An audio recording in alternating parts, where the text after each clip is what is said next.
more often than not, he's never seen those people. They know what hours to show up and what hours not to be there. And I don't mean like nighttime hours or whatever. I might be like he gone for the weekend or whatever. But even they know at a certain point, like, all right, I already know where it's going. And of course, everybody like try to convince you otherwise and be like, well, you know, I'm this. No. Mm-mm. So so 2 years would be out of the question. No, that'll be completely out of the question. That'll be completely out of the question. Because in this day and age, and I joke around about it, but I like to say it, and I said it to somebody recently, and it's surely lit a fire in the day ass that they didn't like. But I was like, we live in an age too where like, there's two questions I can ask myself. Would I show your social media feed to my mother? Would I show your social media feed to my son? Mm-hmm. If the answer is no to either one of those, like, because I mean, people talk about my social media and there's a lot of different shit on there, but everything that's on there, my son done seen, my mama done seen, my mama know, right? And there's nothing on there that where I would be disrespectful to her or anybody else, or that necessarily represents anything in a negative light. It's a large mixture of all those things where you can kind of gain my personality. Like they say, like, I'm one of those people where I know how to exist on social media and live such a life that you still don't know shit about me. And and that's how it should be. So like, there's just certain stuff I don't bring on there, like my relationships and like certain stuff. Like there's certain stuff with my son I do, especially now, like for the longest I'll never put him on there except for like pictures when he was small. And now I'm like, all right, he in the age where shit, he been on social media with his mama, he been here and there, he act a fool. This little joker's very entertaining. All right, I'll let you do your thing. All right, but it's not even habitual then. And it's like, when I start asking those questions about somebody I'm with, I'm like, all right, well, you know, if I pull this up, first thing my mama sees is your ass out in the G-string. Well, this is a recreation ship. And you need to understand this is a recreation ship. Because, I mean, and this is the other question I ask, which really upsets people. All right, how okay would you be with your homeboys or your homegirls seeing it? Like what is out there that should be in your house that ain't in your house? You know what I mean? So it's kind of like, all right, I understand the social media age and people don't necessarily think about it, but at the same time, and it's just like, you know, people joke around with me at work all the time. They're like, you know, you Google Corrie, you may or may not find some half-naked pictures out there. And I'm like, well, you probably will, but understand this too, especially in relation to me. I guarantee you what people don't ask based on what they find about me, what I do for a living. All right, so like, really, and that's another reason why I do it. It's an outrageously well-crafted distraction. and even then, like, it's always to a certain level and only over a certain time period. And after that, I'm like, all right, there's certain stuff I'm just won't put out there. And then back to your point, like, when I say that and people are like, all right, well, when am I going to meet your son? If you know me and I've had these conversations with you, what the fuck make you think you're going to meet my son? I mean, I just don't get it, right? So it's like, all right, yeah, we cool or whatever. And then the other thing is, I'm like, based off this stuff that you're telling me about your personality, it's not even my son I'm worried about. What if you want to have a kid and I slip up with a daughter? Mm-hmm. What are you teaching her? Yeah. And me, people think I'm protective now. I mean, real talk. I mean, we've had a lot of conversation, but I mean, you know, mixed or black women or whatever ethnic women in the United States, especially black women. I mean, that's the hardest fucking job in the U.S., bro. I mean, it just is, you know. So like, and I mean, I went off on a tangent on another episode about this, but I'm like, man, like, stuff happened to black dudes. It's a movement. Certain stuff happened to black women. Where's the outrage? Like, shouldn't y'all niggas be equally as outraged? Like, when like people get disrespected or treated a certain type of way, I'm like, all right, yeah, you should be mad when that happened to me, and I'm mad and I'm gonna throw a fit about it. But you know what? That happened to my sister, my mama. I'm not gonna be outraged. I'm gonna be fucking livid to the point where I am coming to get you. Yeah. Right? So it's like, I think about that, and I be upset with people for not being outraged. And then I be upset with people from the thought of it actually happening to, like, any woman that's in my life of you know, any ethnic descent that may be catching hell. Because in the United States, shit, black women catch hell, but now it's like, all right, Fuck it. We don't care what you are. If you coming across the border, we hate you. You goddamn got a head wrap on, we hate you. If you, you know what I mean? So, exactly. So I'm like, I can't deal with this shit to the point where if we already live in a society for every good woman that there is out there, there's 20 hoes, thoughts, sluts trying to bring her down. For every self-respecting person out there, there's a bunch of dudes that feel like they're entitled to treat her and do whatever they want to her body. I'm like, come on, bro. Like, this ain't what you want. And if I can't trust a woman enough to raise my daughter right, oh, you definitely needs to get the fucks from around me. Yeah. Because I'm like, man, I just got to have you at that point, man. Like, I can't even respect that. And then even people that's like that got daughters. I'm like, what message do you think you're really sending to your daughter? Like, how can you really tell your daughter not to do certain stuff when you're doing it? Like, really, how you do that? And I tell people all the time, like, you can tell the quality of a father figure in a girl's life when she feel like that's how she got to go out and get attention. Because I'm going to shower my daughter with so much attention that, shit, she might not ever feel a need for social media. Like, stuff niggas going to say to her, she going to be like, what is your point? Like, what are you really getting at? Right. Like, bro, I've been hearing this since I came out the womb. I didn't understand it out the womb, but I've been hearing it since forever. I know I've been special since I was born. Yeah, I was like, for real. But, I mean, that stuff right there, man, I'm like, all right, yeah, you want to come around my son, but I also take into consideration, like, what happens in the event, you know, we make a child together. Or you see it also when people already have kids, and it's like, all right, you got a daughter or a son, and this is what you're doing. And I know for a fact, you're not about to come around and lessen my standards that I have on my son. So, I guess the lesson is before making decisions about your future, actually think about that future. Yeah. And who's in it. Yeah. You know, and I think that'll guide you. Yeah.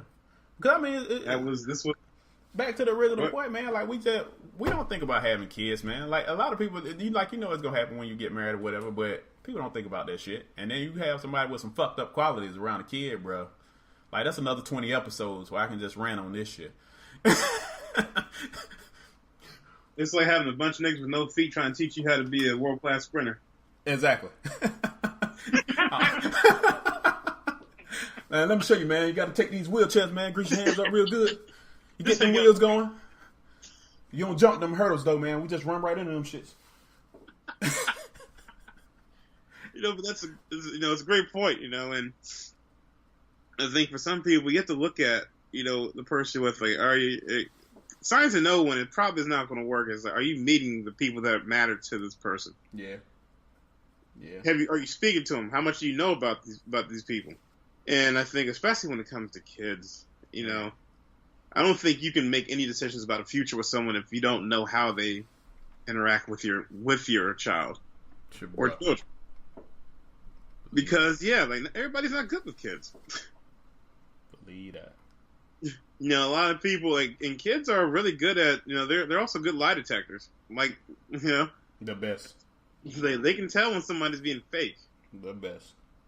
And, like, you can't fake it for long. But I think for any man or woman, like, if you're with somebody, of course, don't parade everybody you're dating out in front of your kids, because that creates a bad that creates a bad example. You know, you need to be selective, but the person that you decide to pursue and go take that next level with, they have to be exposed to your children. They have to be exposed to the people you're closest to, because those are the people that they're going to be around, and by proxy will end up being closer to as well.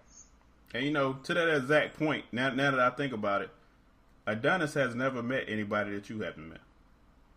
It's true. I mean, real talk. Like, now that I think about it, Adonis has never met in person or spent any time around anybody you haven't met. And actually, one of those people that you met, I'll take that back. Two of those people that you met, he never actually officially met or spent time with.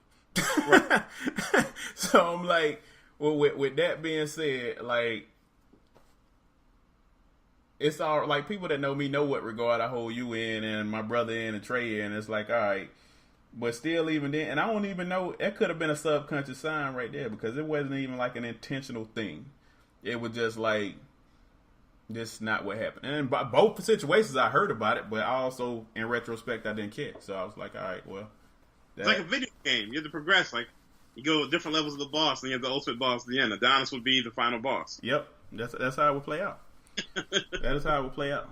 And some people just don't make it to the final boss. You know, they didn't put in the cheat code or whatever they supposed to do, or they just ain't got skills like that. But that's good. That's good because they didn't deserve to make it.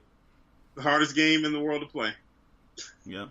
On the opposite side of that, though, and this is an off-topic caveat, but I'm going to drop it out here anyway because I know the type of people that listen to these episodes. But there's some times, at least in probably one case, where you know you can set a bed for yourself, and when the kid meets somebody and then they become fast friends, and then the kid asks about them or want to call them and shit, and then it's like, all right, you done set up some shit that you might not be able to counteract. But yeah, that's another episode. I think on that note,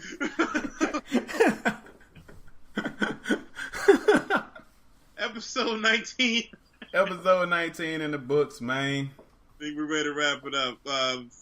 Before we sign off, I want to give a huge shout out to Boy Beads. Always take care of us. Always got the dope beads, bracelets, necklaces, and you know, probably coming soon there'll be, you know, fancy jackets made out of beads. But whatever, it's a beast. He's a beast, and you know, for any new customers or anything, we got a way to help them get their first order. Oh yeah. If you're gonna go and get that Boy Beast, and let me caveat that by saying too, he just dropped that new Billy Reed hotness. He got that Billy Blue, that Billy Dark Tiger, and that Billy Normal, which is like the normal tigers are. Them shits is hot. Right in time for the fall and winter too. Them shits is hot. But if you're on that site, man, Corrie code 10, CORRIE 10. If you're trying to get down with the best self journals, just started my new one today because I'm out here about to get these goals. Y'all about to hate me so much. I'm sorry. What does best journals help people do too? For the people that might not be aware, the new listeners. So they're goal-driven journals, man. Where it starts out by having you write down, you know, 3 main goals, sub goals to those goals, and steps to actually how to start, you know, making progress toward those goals. It comes in usually 12 to 13 week increments, and it literally forces you on a daily basis to be like, all right, what did I do today to get closer to this goal? And it forces you at the beginning of it, you know, to make a commitment to yourself to make it, you know, to certain milestones within that time period to be that close, you know, a little bit closer to your goal. And what people say is true. You know, that first step and first couple steps are the hardest, but momentum takes care of itself once you get going. And these journals, if you use them correctly, just force you to get that momentum going. But they also keep your day hella organized, and that's what it do for me. So I'm like, all right, I can plan out my week and be like, all right, we dropping this episode and recording here. They give me this much time rest of the week for this for here. I got my dentist time in there. I got study time in there, man. It lays out my week very well. I love them. If you own the Best Self Journal site, same code, Corrie10, get you 15% off. I think I just had, 2 people place orders today, in fact. But I'm get about them to shits, man. Get myself now. Get them shits, man. I just like being organized and driven, and it definitely helped with that. So big up the Boy Beads, big up the Best Self. Love them. Beautiful. And, you know, follow us on Instagram. You can catch me at I'm So Addicted. I am SOLEADDICTED. You can catch Big Brother Trey out there grinding. Getting that bread. At Who Gonna Say Something, WHOGONSAYSUMTHIN. We love you, bro, and you know, can't wait for you to come back. Already, and of course, you can catch Corrie at C.E.Purdue. That is C.E.P.E.R.D.U.E. Come check us out. We putting it down, man. We doing our thing. Rich over there got the mad photos. You never know what I'm up to. I might be up to some EDC, some drinks. Something. We all just getting it in and getting it done. But as always, it was fun.